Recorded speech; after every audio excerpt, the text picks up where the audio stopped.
We're on, April. We're on. Oh, you're muted. April's muted. I know. What a terrible start. I was all ready, and then you started playing the stinger, and I was like, oh, shoot, I don't have my headphones in. So then I quickly muted the computer because I didn't want to mess up the audio. But then what I did, though, is, okay, I know this is a terrible start. We were so prepared before you started doing that. Hold on. I got to show you this. Okay, I'm ready. Show me. So my daughter was working on some homework here. And so I just saw headphones, right? So I plugged in the headphones because I just keep headphones here, right? I plugged in the first ones I grabbed. And I accidentally plugged in these. So I was like, there's no way. You have to wear those. That's hilarious. No, I was like, no, I'm not wearing those on the show. So then I tried to unplug it, but by that point you were staring at me, and time had got away from me. So I'm gonna plug in my actual headphones. No problem. While you're doing that, hello friends, welcome into the Tim and April show. I'm Tim Whitaker. That is April Ajoy. I'm April getting her headphones situated. We are picking up from a part one that we did last week on Doug Wilson. We are in the middle of watching an extended interview that he did with CNN. We have about 12 minutes left, but we ran out of time last week, so we figured that we would do a part two and kind of get back into it. So thanks so much for being here. Please make sure to like and subscribe to the channel. We do this every week, and we also go live every Thursday at 12 o'clock Eastern right here on YouTube and also on podcast. So hello to all of our podcast listeners. Thank you so much for being here. Please make sure to give us a rating and a review. It really helps us out. Also, let's see, this will come out next week. Should we make the announcement then, April? Should we just start talking about a big thing that is happening at the I don't know. show? Do we have the clear to the go ahead to announce it already? I think we do. Well, I mean, it's just on our show, and this is coming out, a week from now. I think we're good to announce it. All right. Well, also, don't forget, you won't be on the next live, right? Because you're going to be out of town with Beecher. So I want us to do this together at some point. Correct. So, friends, really cool, exciting news. We have got connected with Lincoln Square Media. They are a pretty large media company, digital, mainly on Substack and on other social media. And we're going to be streaming our live episodes every Thursday to, of course, our YouTube channel, but also to the Lincoln Square Media Substack, which is awesome because they have so exciting. Yeah, they have a really big audience, and their audience, I think, is largely not ex-evangelicals. So we're going to reach a whole new type of person with the message of, hey, we're former Christian nationalists trying to help people understand the dangers of Christian nationalism, and we are so excited. Spreading the gospel. We are going into all the world. Yes, into all the nations, preaching the good news.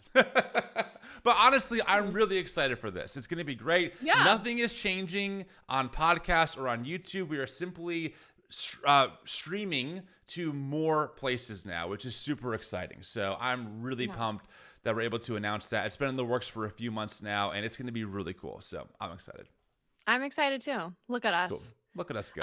So today we are going to continue what we started last week, which is finishing this Doug Wilson CNN interview.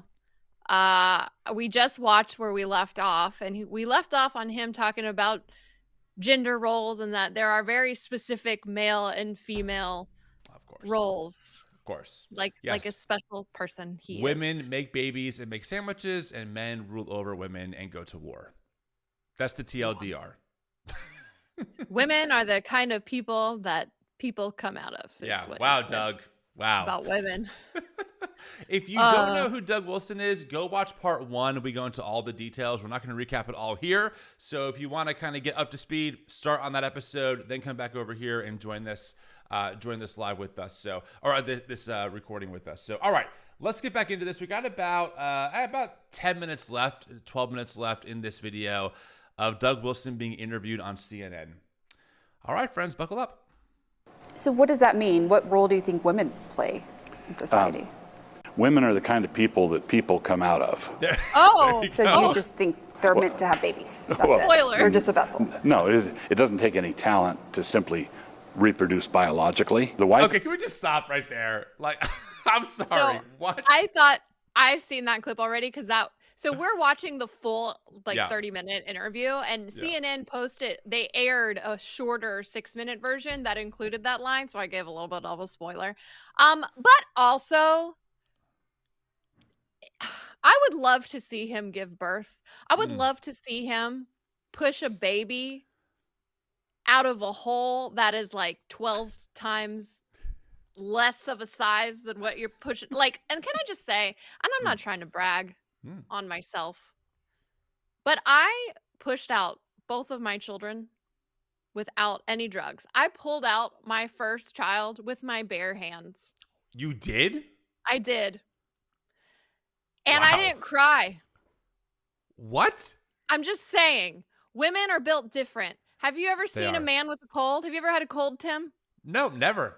I am a strong alpha male. I never complain about my colds. I don't think I'm dying or need to go to the hospital when I get the sniffles. That's not me at all, April. Definitely not. Just don't ask Sarah that same question. Yeah, I'm sure. But regardless, and for the record, I think it's great that women get epidurals. Like, however you produce a baby, because it is hard work to go a whole 9 months where your body is not your own and you are literally creating life. And then you either push that baby out or go through a major surgery where they slice you open in half. That is not for the faint of heart. And women do this every single day. Women want to do this in order to have children. Like what men do in the process of creating life is so minimal. Well, according to some people, it's a sacrifice, April. It's a sacrifice. Oh my God. Oh, Josh Butler. This. Can I add to this from the other side of that perspective, right? Because so Sarah had medication for our first, but she did the second one unmedicated. And I will tell you something. I was there for both births. I watched everything.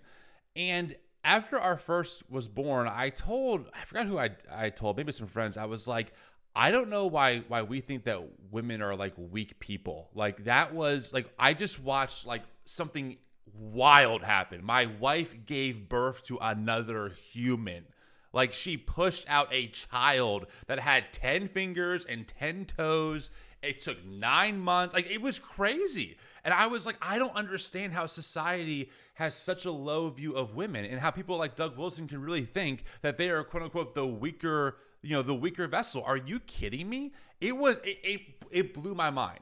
It blew my mind. My wife's body, right, has transformed numerous times to do all kinds of things, including sustaining life. I mean, she breastfed, breast milk alone, how the body responds to what the child needs. I mean, it is wild.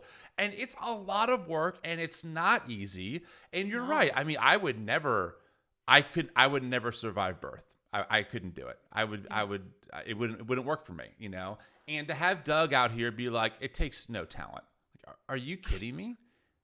Are you serious, Doug? Like how little does he think of women just to be a bunch of baby making machines? What actually takes no talent is ejaculation. I mean, sometimes you men do it in your sleep, right? Like literally not even thinking about it. Hey, it's been a long time, okay? I was a teenager. No, I know. It happened when y'all were repressing those urges. Yeah, for real. No, for real though. Absolutely. Yeah. Absolutely. Yeah. Oh, gosh. I remember when I got pregnant, I was so terrified of giving birth because like I went through the birthing class and like they're showing you all the like this is like your cervix when it starts, right? It's like so small. Yep. And then it like gets bigger and bigger and then thank you for the hand gestures. And then even the size that it gets, it's still smaller than there we go. It's still smaller than the baby's head. And I remember just like looking looking at the little like diagrams that they had and I was like, there's no way. Yeah. Why does anyone give birth? I was so scared. The only thing that helped me was I walked around and I would just look at people and I would tell myself that person came out of a woman. That person came out of like a mom birthed that, a mom birthed that. I was like, I was just, it's like, I was so amazed though Like, we downplay it because it's just part of life, but it is truly Yes, truly. such a feat to I give birth. the word I used, and this was when I was not very evangelical, was it was miraculous. I was like, Yeah. wow, like this was like a holy thing that just happened. And it happens all the time. It happens all the time because that's what women can do. They give birth. It's like it's a thing, and it is crazy. Yeah, and then we have Doug Wilson, who's like, it's talentless. Like, the audacity of this man to, one, The audacity. basically minimize women to just being birthing machines. Yep. And And then- sandwich makers. And sandwich makers. Yeah. But then he finally gives them, like, yeah, they're just good for making babies, but then takes away how important and how hard it is to actually, like, create that baby in And your also body. how dangerous it is. Birth is Yeah. really risky. Women die, especially in America. Our infant mortality rate, our maternal mortality rate, they're not great. And in states where abortion is completely banned, it's higher. So the world that Doug Wilson creates or wants to create puts women at risk at a higher rate than the average, average state that would have access to abortion laws and access to quality prenatal care. I mean, that's the other thing we have to mention here is that these are the same people that will say we can't do affordable health care in this country. That's socialism. They set up these systems that actually harm mothers and children and then force women to give birth because that's what they're created to do. It's horrible. Right. It's horrible. Yeah. Yeah. And I just want to say, no matter how you give birth, it is hard and it is difficult. Yes. And props to all the people out there that give birth. And I just want to say, too, Doug Wilson couldn't handle it. I bet Doug Wilson would cry. I want to put him up to a machine where he can feel like the highest level of contraction pain. And just see how he does. Just saying. Yeah. Fair enough. I'm with you. Mother, who is the chief executive of the home, is entrusted with 3 or 4 or 5 eternal souls. I'm here as a working journalist, and I'm a mom of 3. Good for you. Is that an issue No, for you? No, it's not automatically an issue. So, like, in a your liar. It is an view issue. of a Christian nation, a Christian America, would this be acceptable that I'm here as a working mom in Idaho? Sure, it wouldn't Okay. be. Sure. I'm sorry. We got to point out he's not telling the truth here. Again, if you listen to any of his friends, if you listen to that Stephen Wolf clip that we played on the last episode, he was very clear. Women are not to lead in society. Doug does not want to create a society where women have equal access to do what they want to do. Okay, he wants a society where women primarily are at home and they are raising children. I mean, this is what drives me wild about folks like Ali Stuckey, right? Ali Stuckey will rant about feminism. Meanwhile, she's riding the coattails of feminists before her to be able to do what she does. I'm sure in her family, she's the breadwinner. She makes a lot of money. I don't think Doug Wilson long-term, if he was fully in charge, would want Ali Stuckey doing what she does full-time. Yeah. I'm just saying. Well, that's the end goal. If you keep going down this path and you give men like this more and more power, the end goal is going to be taking away the rights of all these women. Like, they're not going to pick you. 100%. It's like the whole Serena Joy in The Handmaid's Tale. She helped support the system that took over Gilead, and she paid the price. They didn't want her in charge because she was Right. a woman. Right. They're not going to pick any of these Christian nationalist women. Definitely not. This is the thing. There's a difference between what's a sin and a crime. Okay, so in every society, there's certain things that are just, you don't let people do it. All right, it's a crime. It's against the law. Then there are things that I would advise people not to do. Pastorally, it'd be a pastoral advice. It wouldn't be a law. It wouldn't be a rule. So, for example, if you have women who are domestic, talented, educated, and high-powered, and I'm related to a number of those, right? So my wife has written 8 or 9 books, and my daughters have written books. Both my daughters have written books. One daughter has edited an English curriculum, English lit curriculum, and they are a mother of 5 and a mother of 8, and they are full tilt domestic, and they are high energy, talented people. I would say go team go. That's wonderful. at the same time, I don't want to disparage women who want to spend their time in the home just focusing. I don't want to backhand it or disparage it at all. I want to honor that. I want to honor that. I want to honor that. But you're comfortable with a working mom leaving the home and Sure. Okay. Sure. So I think we need to point out that Doug is comfortable as long as that person is still having 5 or 8 children, being a great wife, meaning whenever her husband wants sex, gives it to him, and then also does that work. So notice like the burden, right? For Doug, his job is to be this author and run these businesses and run these churches and be a good dad and be a good husband whenever he needs to. But for the wife, she has to have these 5 or 8 kids, be in his words, the executor of the house, and then if she has time, she can do stuff outside of that. What Doug doesn't want is a woman who says, you know what, I'm choosing not to get married, not to have kids. I want to go into the workforce and have a successful career, and that's what will make me happy. Doug does not want those type of women to exist in society. So there has to be these rules underneath of it. Sure, you can go to the workforce as long as you meet these other requirements first. Which that's what's so insidious about his worldview. Yes, it's impossible. For what they expect women, to be clear, it is not impossible to be a mom and have a career. It is impossible to have a career and be a mom and wife in the way Doug Wilson expects women to be mom and wife, where they are they clean, they do all the cleaning, they do all the house chores, they do all the cooking, where they're the ones that are taking care of the children all the time. They bathe the kids. Yeah. If you're having multiple children, like in school, when they start having extracurricular activities, like it's impossible for you to be the mom that is, because the men in these scenarios are just working. Right. Like they're not expected to help out with the families because that's not their gender role. So what he's saying, sure, but he's saying sure to something that would be impossible in his society.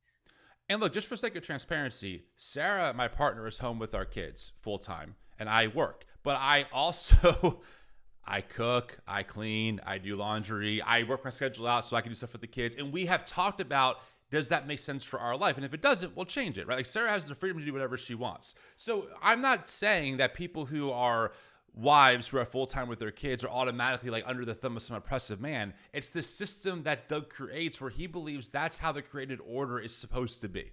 Right? This is how it's supposed to work. And then if you have any time beyond all of those things that I just gave you and you want to write some books or be, a working mom, I guess you can do that. But first you have to fulfill your primary duty, which is to be someone's husband or someone's wife and someone's, mother, essentially. And then you can do what you want.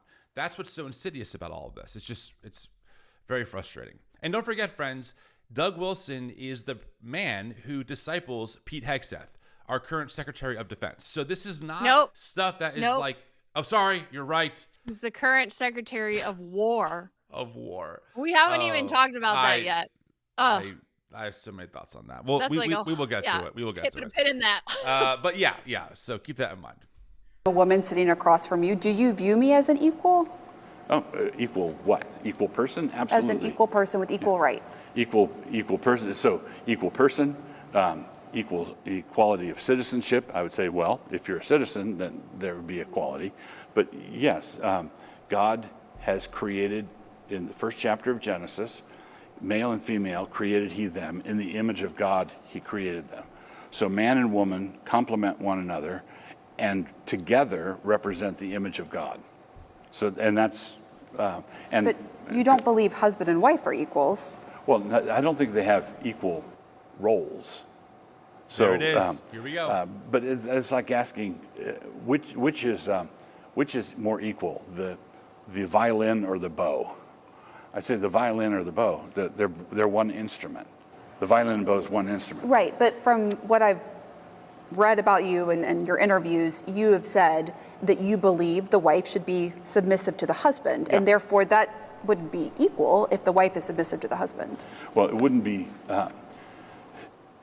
for example, if you, at CNN, you've got bosses all the way up, and you make a distinction, as you ought to, between your equality with them as a human being and the fact that they happen to have authority over you in this job. Okay, so a person can say, my boss is my equal, as human beings are concerned, We should both have a right to a fair trial. We should both have the right to keep and bear arms. We should both have the right to free speech. But when I go into work, he has the right to tell me what to do, and I don't have the right to tell him what to do. So That's a dynamic you see in marriage.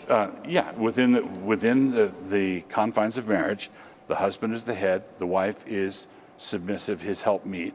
And when you enter into this, it's a believing Christian man and a believing Christian woman, both of whom want that arrangement. No.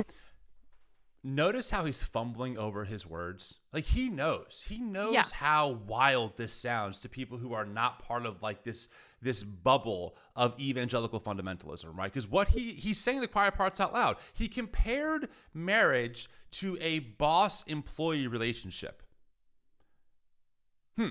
That's not the same thing. You know why? Because you can leave your boss and find a new job, but in this worldview, you can't leave your husband. Right? This is what's so insidious, is that when you're married to someone in this evangelical fundamentalist world, divorce is never an option. If you get hit, it's not an option. If you get sexually abused, it's not an option. If your husband doesn't meet any of your needs, it's not an option. So unlike a job where this journalist could potentially go to a different job if she was really unhappy at CNN, right? She could use her credentials to maybe go to MSNBC or start her own thing, right? And no one would say that's sinful or that's bad. For a woman in this kind of marriage, if she does that, she is shamed, she's excommunicated, she's seen as a Jezebel, right? She's seen as someone who is less than. So it's actually a trap. What Doug is saying is that he believes that women, right, when they decide to get married, are entering into a lifelong partnership that no matter what happens to them, they are under the rule of her husband. Doesn't matter how shitty he is of a husband, doesn't matter what he does as a husband, she is stuck. And if she leaves, she's the problem. Yeah, well, it's also a huge difference too. And in the boss-employee relationship, that employee is getting paid. Yep. And if they leave that company, they have money to go with them. In a marriage like what Doug is talking about, a lot of women are trapped because they have nowhere to go and they don't have any money to leave. Exactly. They don't have access to the bank accounts. They haven't made any of the money, right? So, I mean, look, there have been books that chronicle this.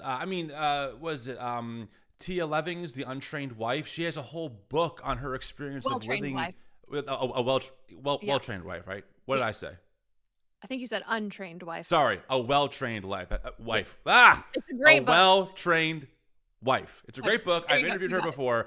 The story, it's her story being in a space to what Doug Wilson prescribes. And just how dehumanizing it is, how unhealthy it is, how abusive it is. And so there are many examples of how terrible this kind of arrangement is for women.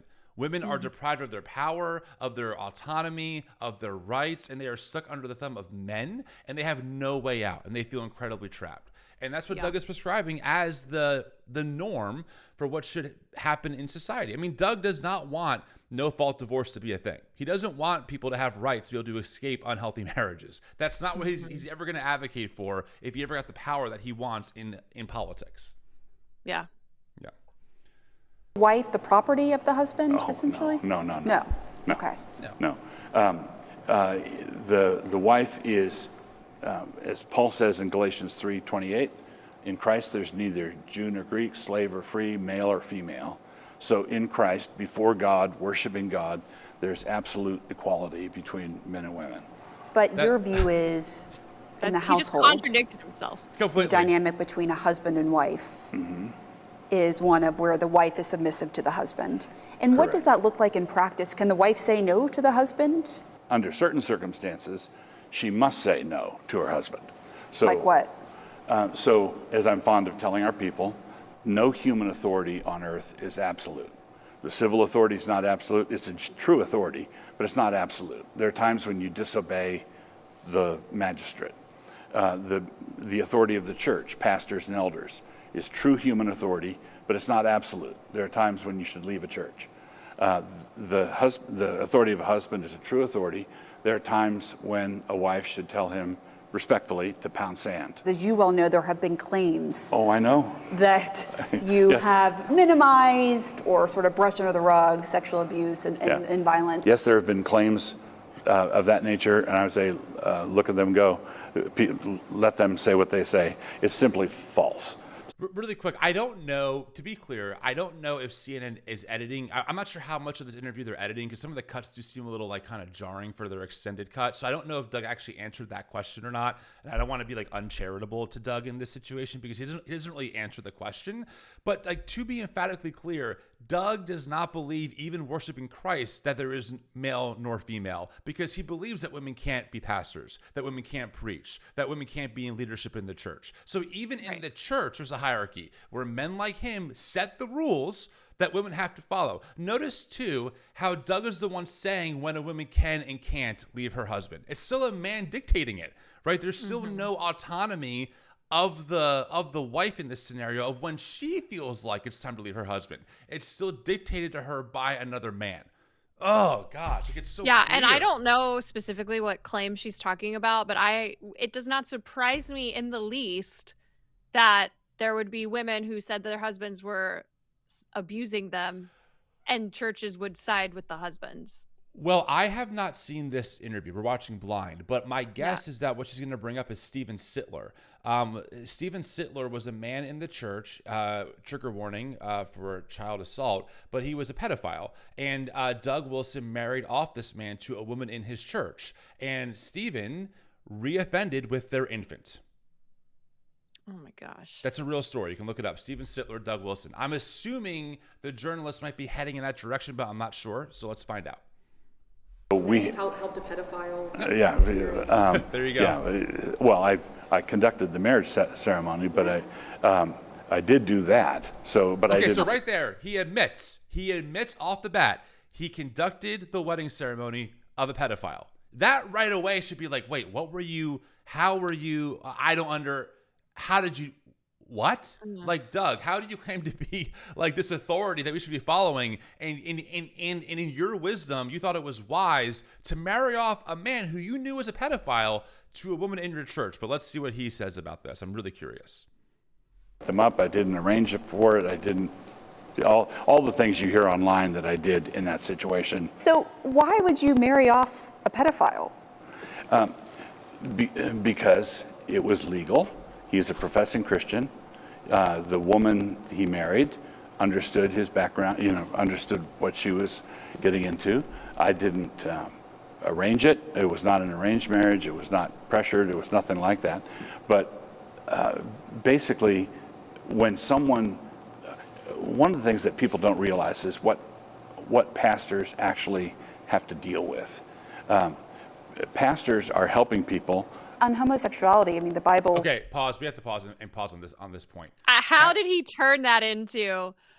But you don't understand how hard we pastors have it. Like, what? I need to point something out here, and then April, I want to hear your thoughts. Notice how, when it comes time for him to own his own actions, when it comes time for him to take some accountability for making an incredibly unwise decision, which is to marry off a known pedophile to a woman in his church. Suddenly, well, she knew what she was in for. I didn't force it. It was legal, right? All these excuses, instead of him saying, it was a really unwise decision and I deeply regret my actions, right? He can't even take accountability for marrying off a pedophile in his church. He has to deflect.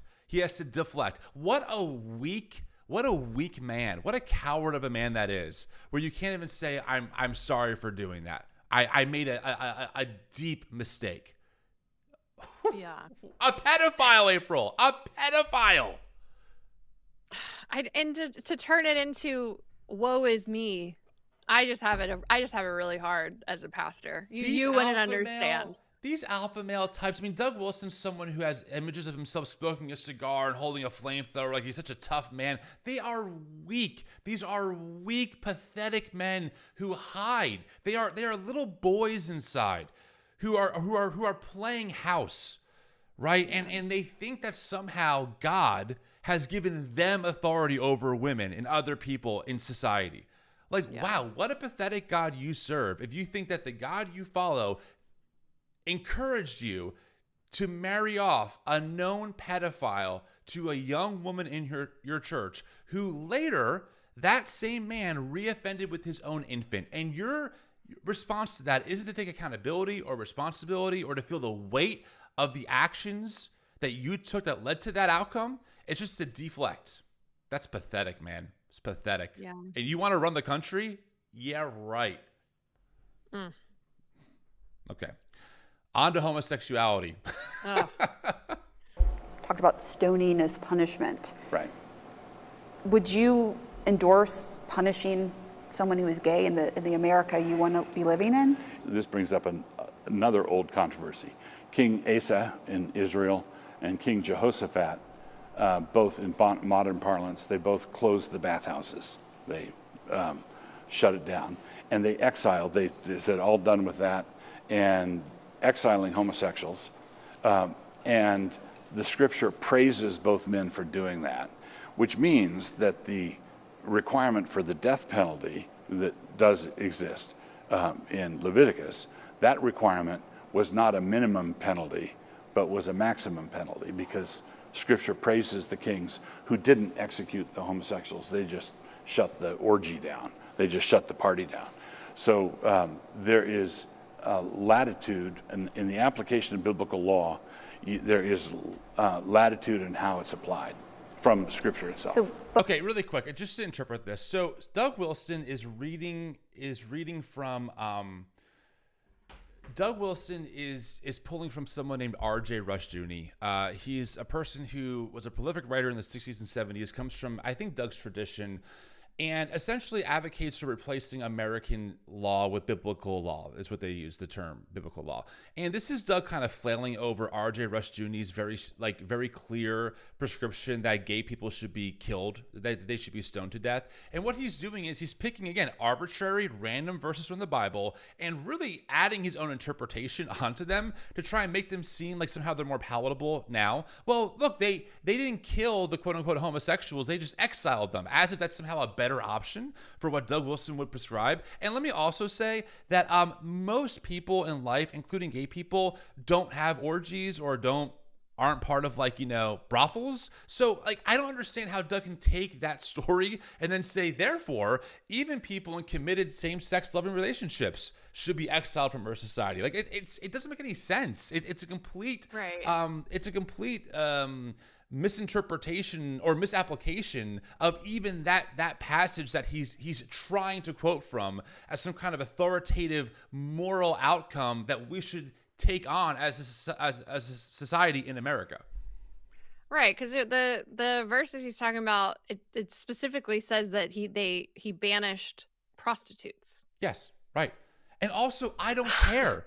Because American law shouldn't be based on the Hebrew Bible. Shocker alert. I don't care what Doug thinks. We're run by a constitution. We're not run by the Hebrew Bible. We're not run by the New Testament. Certainly Christians can advocate for positions that maybe they find consistent with their faith that call for the liberation of all people, as Jesus says that we should be doing. But this is not that. So I don't care if Doug was accurate in his interpretation. It doesn't affect how our neighbors should be allowed to live one iota. I know. It's because this world does not believe that people are born gay. They think that it's some kind of satanic, demonic influence that gay people have, and that homosexuality is basically part of the downfall of America. I mean, I believed that when I was in Christian nationalism, which I didn't. I would never have called myself a Christian nationalist. I would have just said I was being a good Christian, as you would have as well. Totally. But that is a common thought. It's why you saw Jerry Falwell go on 700 Club with Pat Robertson and blame 9/11 on the ACLU abortionist homosexuals. It's 100%. Because you view people as sinful, as sinners.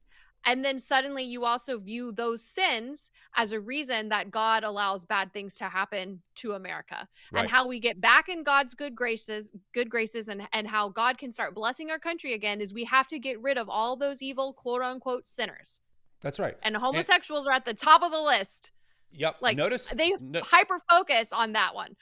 Right. And notice how God's never judging the country for their sins. God's not going to judge America for voting for the big, beautiful bill that strips healthcare away from millions of marginalized people, right? And that takes literal food out of the mouths of children. No, God won't judge us for that. He's going to judge us because we have gay people who are allowed to live and flourish in society. What?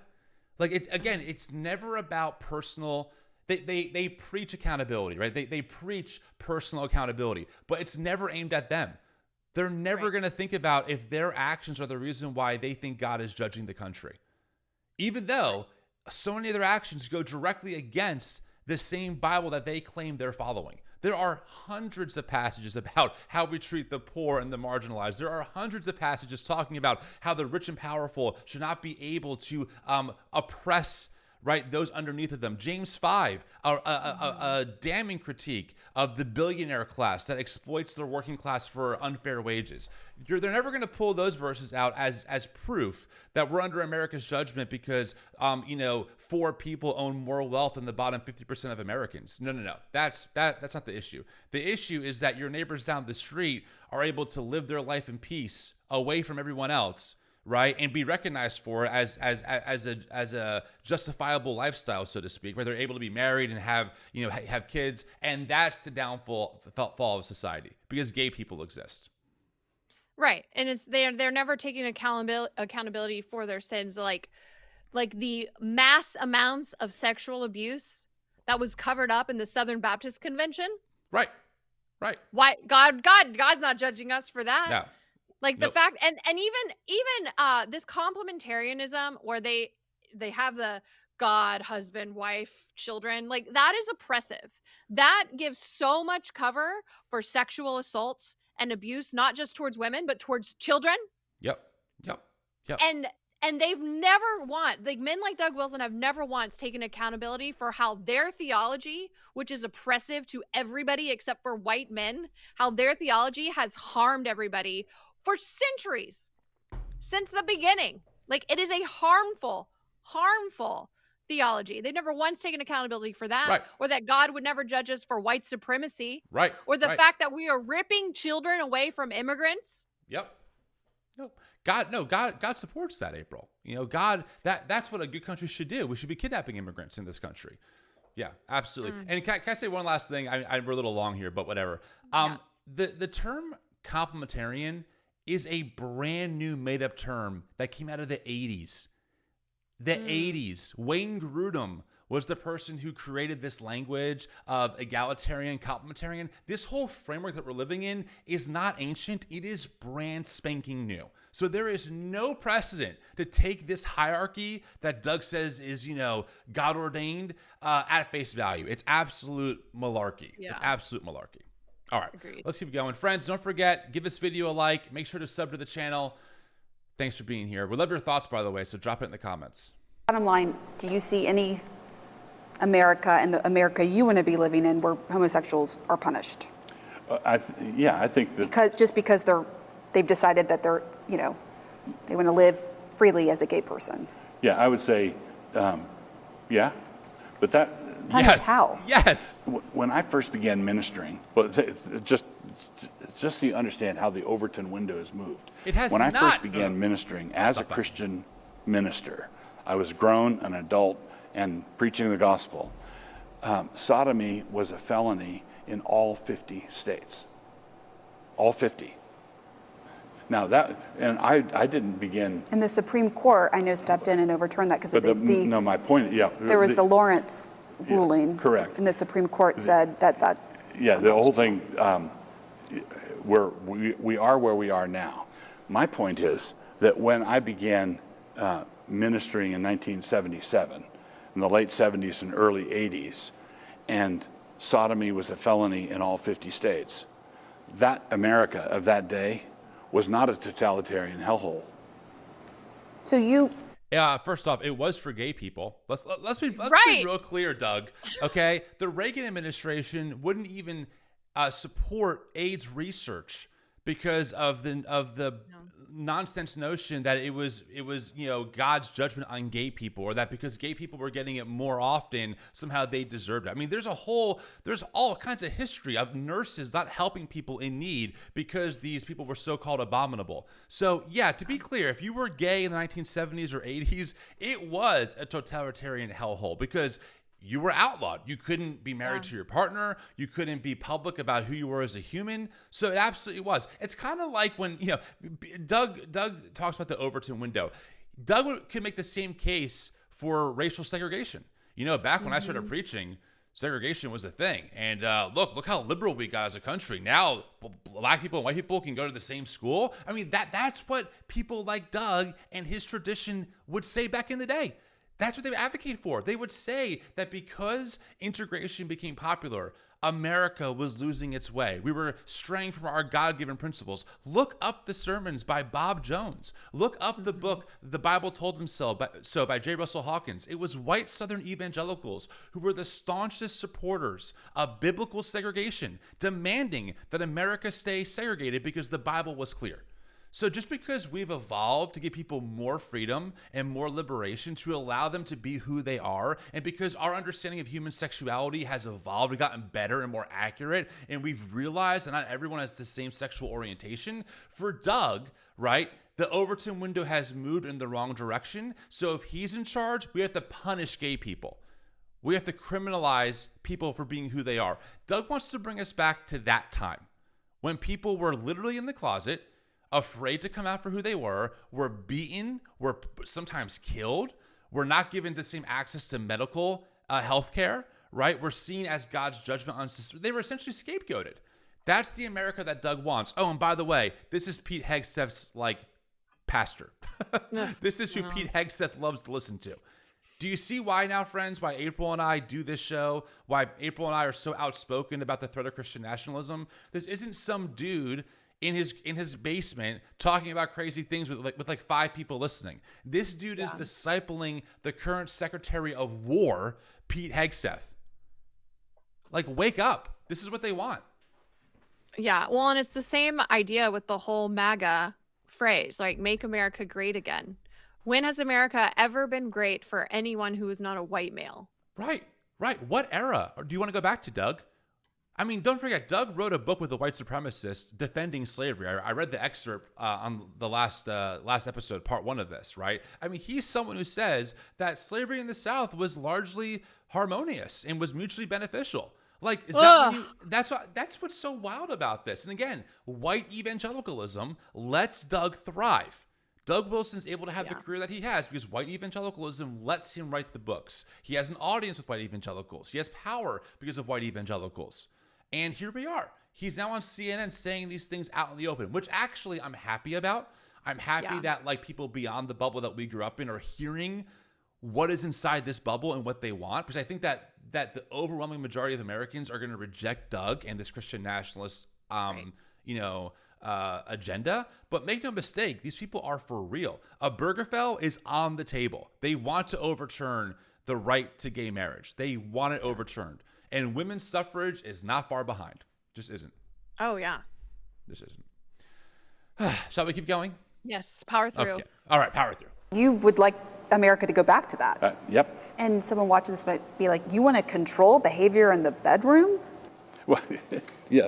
Well, I have the advantage of having built my own house, and people like to say that liberals don't care what you do in your bedroom, but the state had opinions about how thick the sheetrock had to be in the bedroom, how far apart the sheetrock screws had to be, how big the window had to be for egress, and whether or not I could take the mattress off the tag. What do you mean the government doesn't care what happens in the bedroom? They regulate. And that goes to your sort of libertarian. That's exactly. He can't be that dumb. So You're telling stupid. me that building codes that are in place for a reason to make For sure that safety? you build a safe house for your family, that if it catches on fire, your sheetrock is thick enough to give you time to escape?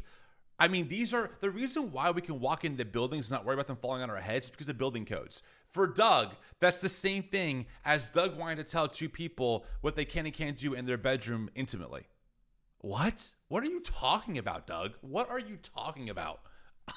This is the best that Christian nationalism has to give us. This is their brightest, their best and brightest. Give me a break. It's ridiculous. Stupid. Stupid. All right, let's Your go. libertarian tendencies. But it sounds prohibited. like, what your vision is from the writings of R.J. Rushdoony, who is a Ha! Christian Reconstructionist. Would you She call knows her yourself a stuff. Christian Reconstructionist? Maybe small r reconstruction. I was never a card-carrying member of that, but I read Rushdoony and I read Gary North and I read read Bonson and learned an awful lot from them, but I never signed off on the entire project. But I Why, learned what What part did you not sign off on? Oh, she's so good. They were kind of an ornery lot and fighting with each other a lot. And I think some of the applications of Old Testament law were too wooden.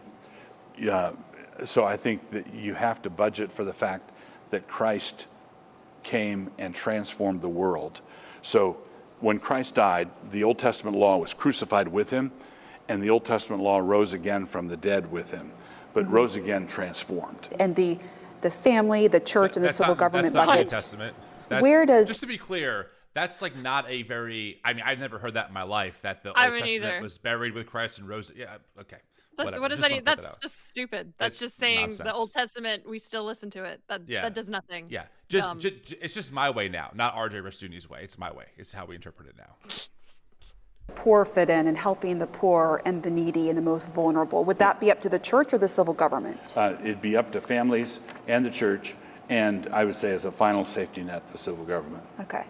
Because I know R.J. Rushdoony, in many ways, he thought the church should take on that role. Yes, but for example, in the Old Testament, the civil government, the gleaning laws, for example, where you left part of your field for the poor to glean and get sustenance, that's the sort of thing that the civil government could say, we want you to do that.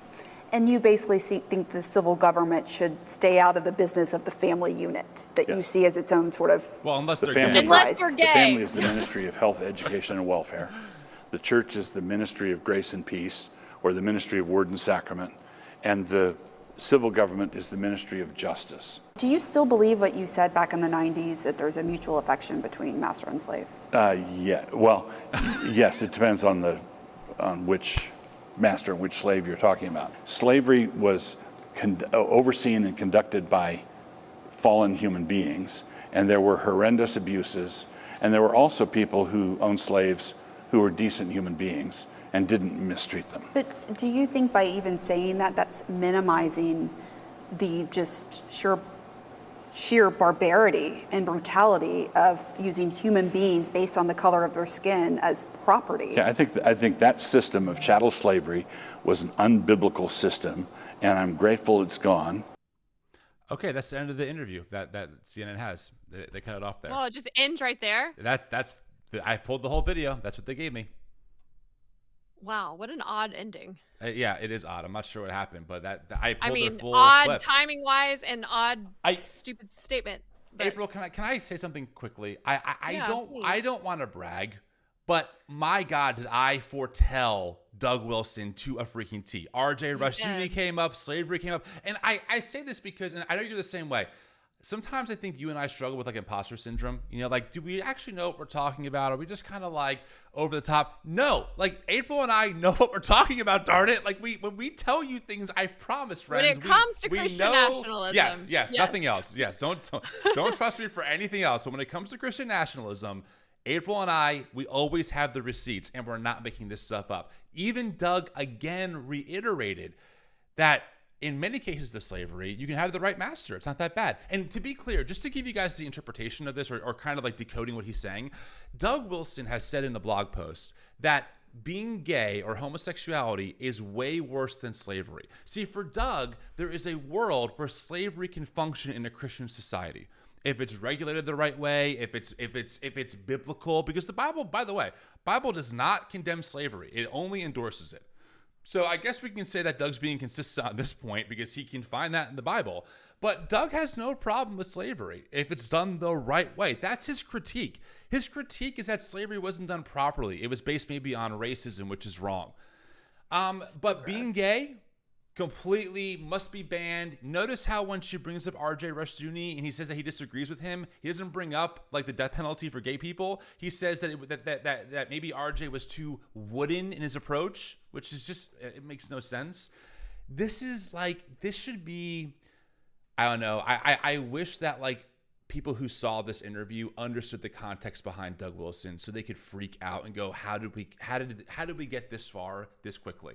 It's I want wild. to point out too, Pete Hegseth retweeted or quote tweeted the CNN, at least the 6-minute version, which included criminalizing homosexuality and all of his super misogynistic stuff about women. Yes. Like it is wild to me that he can say all this with his full chest and he still has a congregation. Like there are a lot of people that support what he's saying. And I think a lot of us, when we watch that, when we go to regular churches that are not as extreme or not as overt about Christian nationalism, can write this off as like, oh, that's just a fringe pastor. But he's not fringe. Like he actually has a lot of influence. He has the ear of Pete Hegseth, who has the ear of Donald Trump. Like, and he said in an interview where he planted, or it wasn't him, but it was someone from his church, where they planted the new church in DC, that part of their goal was to infiltrate the Trump administration. 100%. This is not something to just laugh about as some crazy, weird pastor. Like, this is something that a lot of them want. And even people who will probably disagree with how extreme that is, but support Christian nationalism in other ways, whether it's for abortion or whatever, you are still supporting that. Right. They're going to tolerate that. They're absolutely, they will, at a minimum, they will tolerate Doug Wilson. Maybe I disagree, but they're not going to call him out as heretical or as a danger to society. They're never going to do that. And to be clear, friends, not to make it sound worse than it is, but that's only one half of the Christian nationalist pie. There's a whole different half, the New Apostolic Reformation, that is brought to you by folks like Paula White, who currently has a job in the White House, bringing in her apostolic friends. There's two angles to this. This is only one side of it. And that's why I think, April, you and I are so animated whenever we do our show, because it's like there's such a sense of urgency behind what we're saying, because it's happening right now. Like it's not like there's a threat of Christian fascism. It's happening. The Christian fascism is here. It's in our government. It's writing laws. It's taking over. And that's why we're so compelled by it, because you hear some of the views that they have. The views that they have are incredibly damaging to the well-being of our neighbors, especially our most marginalized ones. And they finally had the power that they've been seeking for decades. And it's scary. It's downright scary. It is scary. I hope more people can watch that just so they can get an idea of what we're actually up against. 100%. So. All right, friends. Well, hey, thanks for watching, I guess. Thanks so much for being here. We will be back here. At least it's almost Halloween. We're in spooky season. I love that. I love that. Friends, thanks for being here. Make sure to give this video a like. We would love your comments, your thoughts on this. We do read all the comments, so make sure to share below. And make sure to give this channel a subscribe, or hit the subscribe button for the channel. It helps us. We're trying to hit 10,000 subs. That's our goal. 10,000 subscribers is our goal. You can help us get there. It would mean the world. All right, we'll talk to y'all later on. See ya. Bye.